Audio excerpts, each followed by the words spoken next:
Sir আমরা তো আলহামদুলিল্লাহ কুমিল্লাতে যারা চাকরি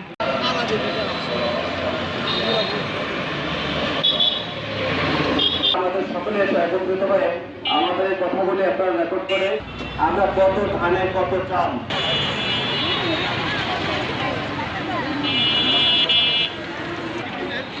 আন্দোলন করেছিল এবং ওই আন্দোলনে ধর্ম উপদেষ্টা এবং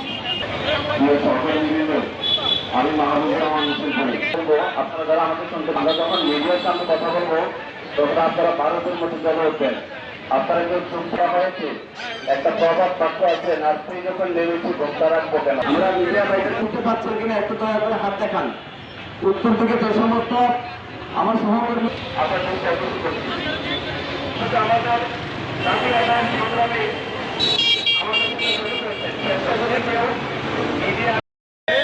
জানাজার জন্য ওলামায়ে কেরামের প্রয়োজন, মৃত্যুকালীন সময় ওলামায়ে কেরামের প্রয়োজন, দাফন কাফনের সময় ওলামায়ে কেরামের প্রয়োজন, এই দেশের যে কোনো সরকারি ঘোষণার জন্য ওলামায়ে কেরামের প্রয়োজন। কিন্তু এই দেশ মুসলমানদের দেশ, এই দেশ আউলিয়া কেরামের দেশ। আমরা মসজিদে বক্তব্য দেই প্রত্যেকটা ক্ষেত্রে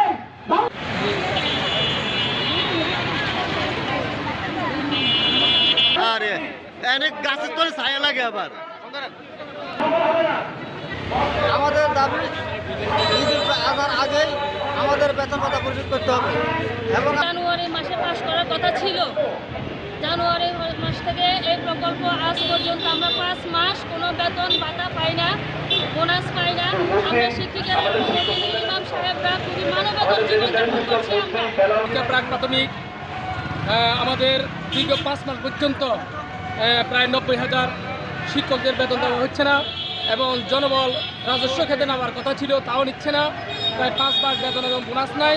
এতে ইমাম ও আলেম ওলামা এবং শিক্ষকদের জীবন পরিচালনা অনেক কষ্ট হচ্ছে। এমতো অবস্থা আমরা অন্তর্বর্তীকালীন সরকারের কাছে আমরা আহ্বান জানাবো আমাদের ওলামায়ে কেরামের এই দরদ বুঝে যেন দ্রুত এই প্রকল্পটি বাস্তবায়ন করে ঈদের আগে যেন বেতন বোনাস প্রদান করার জন্য আমি দেশবাসী এবং প্রধান উপদেষ্টা ও ধর্ম উপদেষ্টার প্রতি আহ্বান জানাচ্ছি।